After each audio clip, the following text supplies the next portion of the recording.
Good morning and welcome once again to the Wednesday morning meditation. And as we begin the longest season of the church year, which is ordinary time or the season after Pentecost, I'm going to invite us to return once again to the daily office. We took a little journey away from the office to celebrate the triptych meditations of Ascension, Pentecost, and Trinity. And now we're going to get back on track with going back to the daily office. So I'm in the Book of Common Prayer. If you have one, you may turn to page 971 to see where we are. We're on year 2, proper 5. And today we are going to be using a portion of one of the Psalms from Psalm 119, verses 76 to 77. And just a note on the Psalms, if you like the Psalms and you feel a resonance with them and you would like to use the Psalms as your daily devotional, in the daily office, they are arranged in a 7-week cycle. So if you start at the beginning and go all the way through for 7 weeks, you will have read all the way through the Psalter. So just a little piece of information for you right there.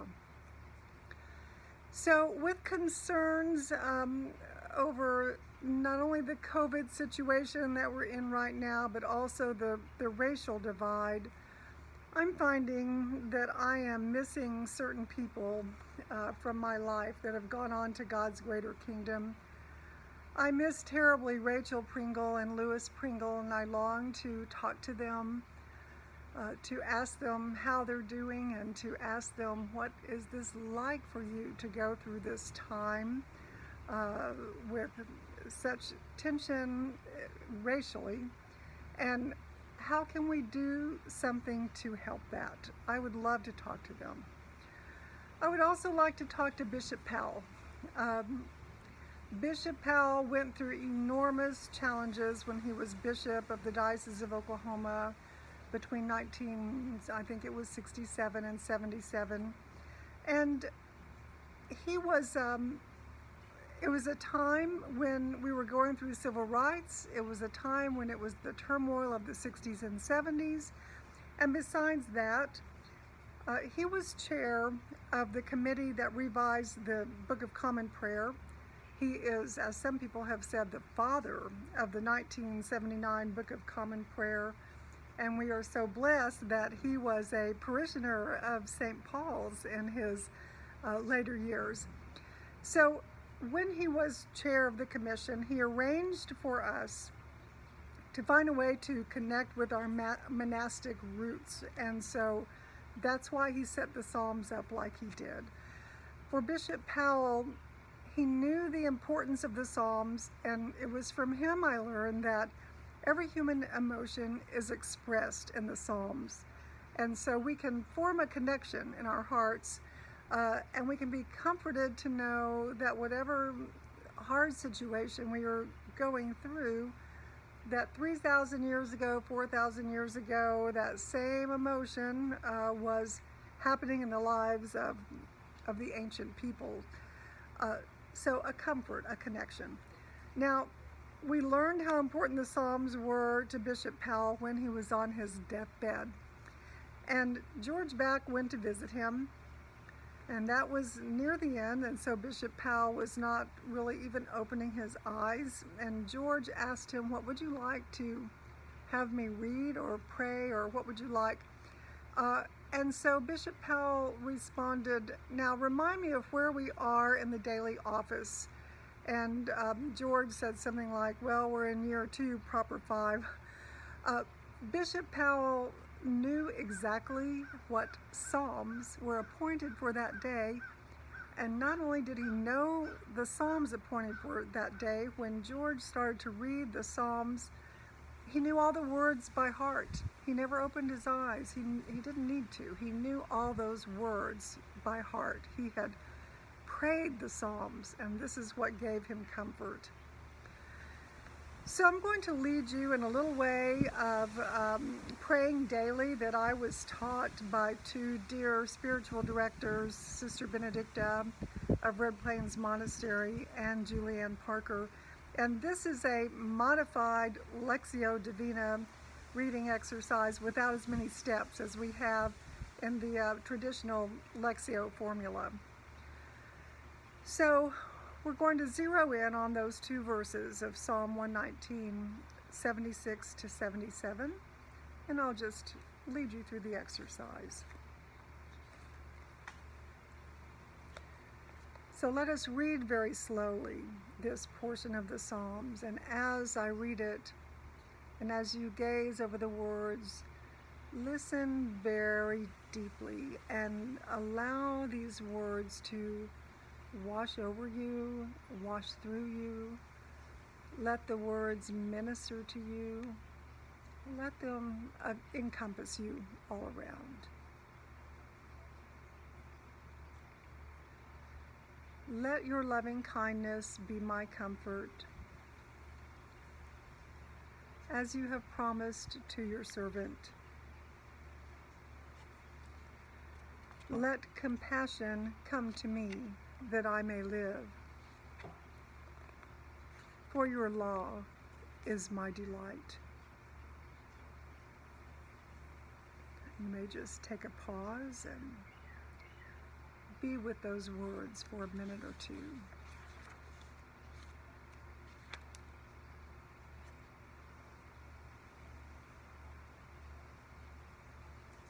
Step 2.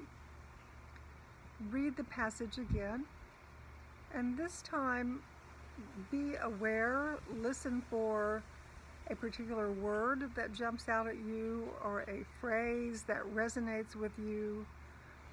Just be very attuned to where God is wanting to lead you with certain words or phrases. Let your loving kindness be my comfort, as you have promised to your servant.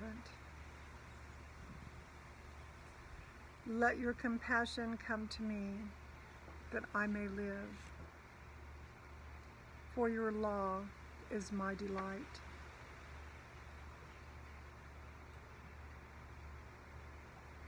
Looking over the words once more, notice which words, which phrases speak to you, almost as if they're jumping off the page to capture your attention.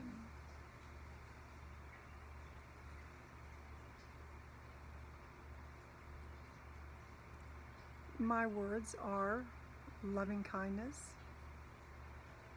compassion, that I may live.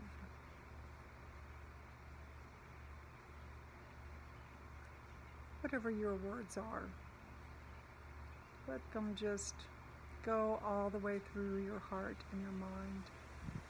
Just live with them, breathe with them.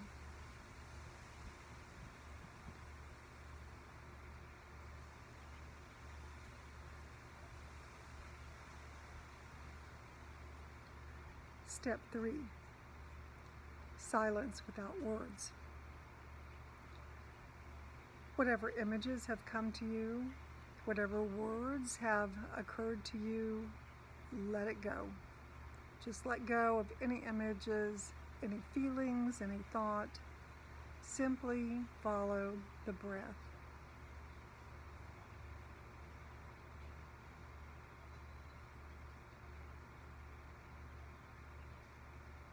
Stay here in the silence with the breath as long as you wish.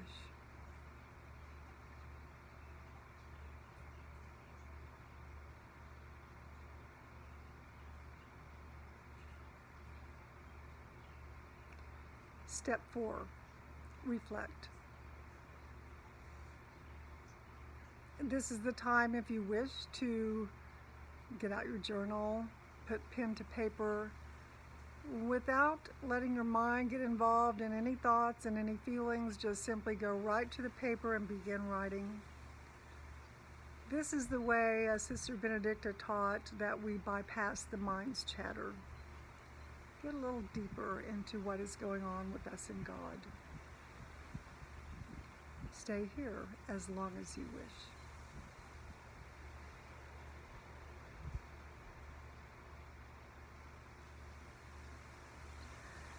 So here is my reflection that I'm going to share with you with the words loving kindness, compassion, that I may live.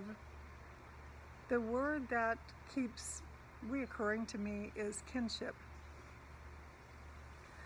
I read recently that Mother Teresa talked about kinship, and what she said was that the world's ills come down to this, that we have forgotten that we belong to one another.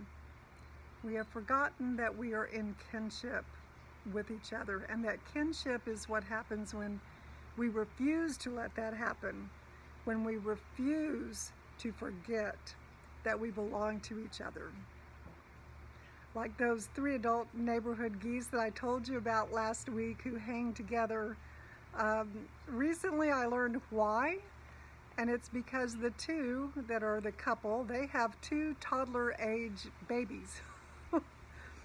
And the 3rd, that's a little bit apart, but still a part of the other 2 adults, evidently is a single parent. She has 5 teenage children, 5 teenage goslings. So the 3 adult geese, the 2 and the 1, they're raising their families together. They belong to each other. They've claimed one another. They are in kinship. And there is a strength in that. So let's finish up with an examine on loving kindness and compassion that we may live. And once again, let's hold out our right hand, palm up. And let's go back the last few days, the last week. And let's find some of those moments, those concrete moments when we knew we were experiencing kinship with another. We gave or received a kindness or compassion, that feeling of strong connectedness. Hold those grace-filled moments in your right hand and cherish them. Bring your right hand in, your left hand out, extended, palm up. Now let's go back and find some moments when we were not in kinship, when we were not in communion with those around us, when we perhaps gave in to an anger or an irritation, and we became separated from someone for whom we care. And hold those moments in our hand, our left hand as well.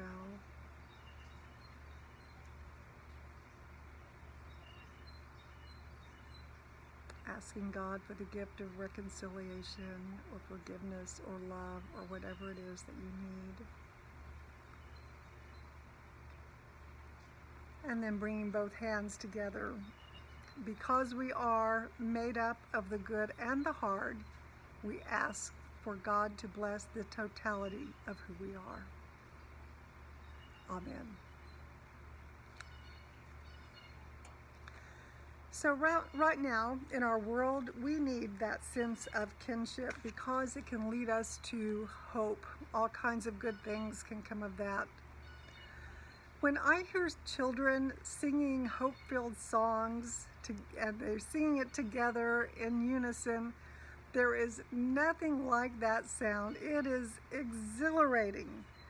I love it. It is so hopeful. So I found a little clip of children singing together, and I'd like to invite you to listen to children from around the globe singing their hearts out, that it is a wonderful world. And as you listen, realize, like the children are going to tell us, that when we say to someone, "How do you do?" we are really saying, "I love you." And let us set this intention for the next few days. How many ways in these coming days can you say, "I love you"?